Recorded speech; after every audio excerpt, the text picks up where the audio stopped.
Hello, everybody. Welcome back to the garden. I have just returned from a wonderful 2 week stay in my hometown back in sunny Florida. Well, sunny Florida is probably not the right thing to call it because it wasn't sunny at all. It rained and it rained and it rained some more. It rained nearly every day that I was there, but it's expected that time of the year. It's storm season in Florida. I'm just very grateful that I didn't end up in a hurricane. So that's the good part. Well, after 2 weeks in Florida, I began noticing a lot of little things, um, some things that made me homesick for being back in Florida, and other things that made me feel even more in love with Greece. So I'm going to share some of those with you today. But the bottom line is what it did was teach me how different life is, to the good and the bad, wherever you are, here or there. So let's take a look at the things that really stood out to me. Breakfast. That's the biggest thing for me. Now, in Greece, breakfast is not a thing. You don't go out to breakfast. You couldn't find any place to go out to breakfast. But it's something I love and I miss.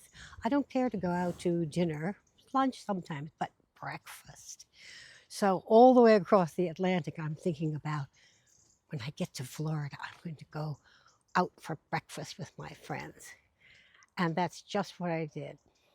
I gave myself one day to recoup, gathered up some girlfriends, and we planned an outing for breakfast. Now, if you're visiting in a seaside Florida town, where else would you want to go to have breakfast but the beach? So that's what we did. And we had a wonderful breakfast.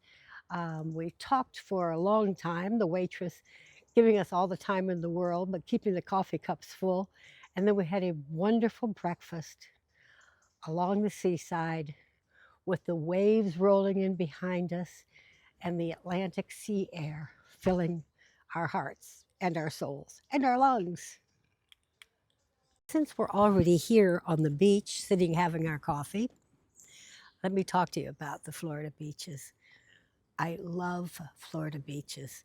Now, Greece beaches are nothing to shake a stick at, but one thing they don't have is those endless white sandy beaches.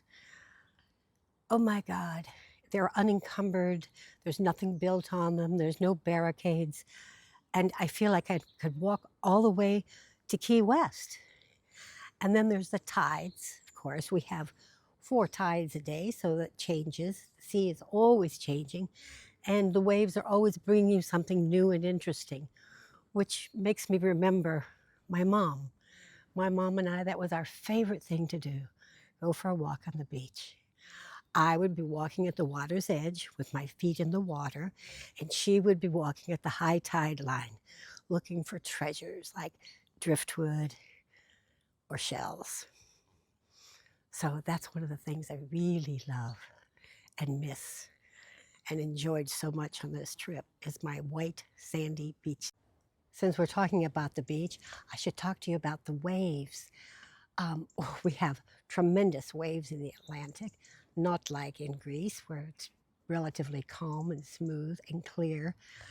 And although it's beautiful to look at and to hear, I do not enjoy swimming in the rough seas.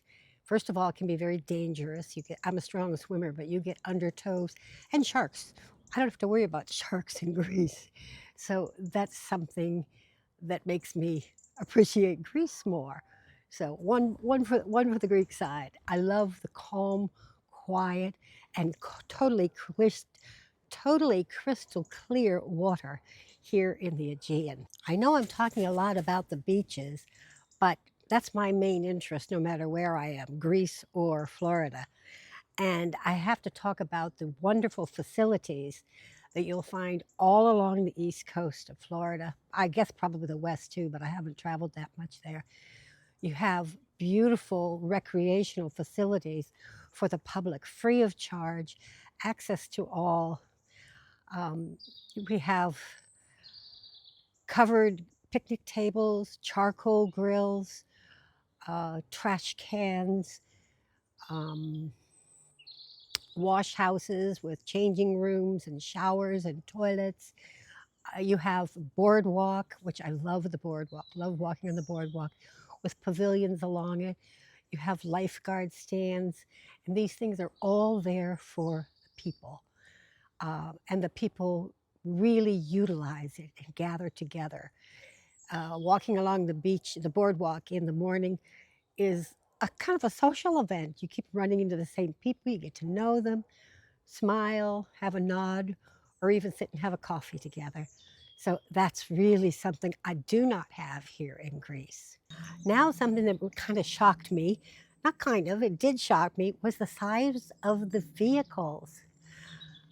I mean, huge, mammoth, monster trucks everywhere. Everybody driving them, big pickup trucks and SUVs, and just really, really huge, outsized.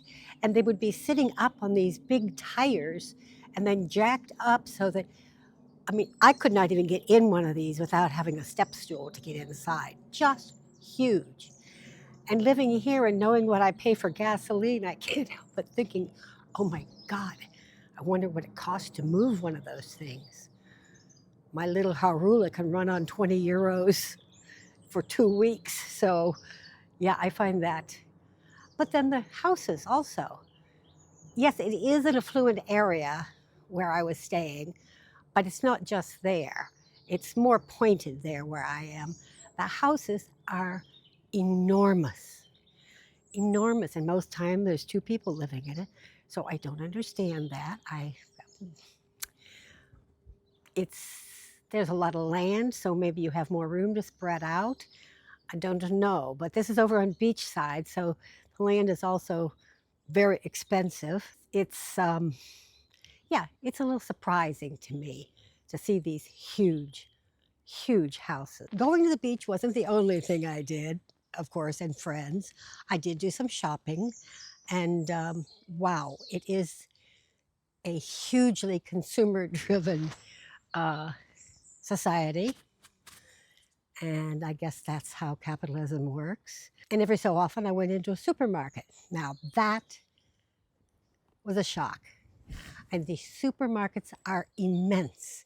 And there seems to be one of these mammoth supermarkets. Every corner you turn, there's another one. And they're building more of them.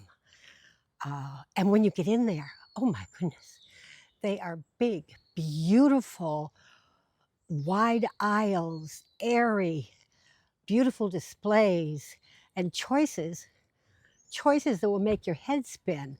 It would take me a half an hour just to pick out a box of cereal, if I could afford the cereal, because that was the other thing. It was supermarket shock. I mean, real supermarket sticker shock. Everything was so expensive. I mean, a bag of potato chips, not the big bag, not the tiny bag, but the medium bag, I don't know how many ounces, was $5 for a bag of potato chips. I'm going to show you some of the things that I saw, and you can look at them. But keep in mind that when you're looking, you're not looking at kilos, you're looking at pounds. So multiply everything by about 2.25 to find out what the actual price of something was. So that was a huge shock. It also it made me realize I don't think I could afford to live back in America again, sadly. But why sadly? I'm pretty happy here. All in all, it was a wonderful trip.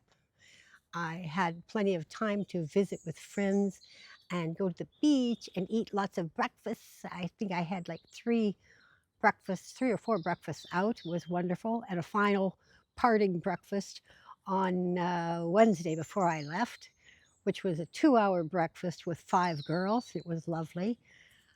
And the thing is, to understand where I came from, understand where I am and what I have now, and enjoy enjoy the differences, celebrate the differences.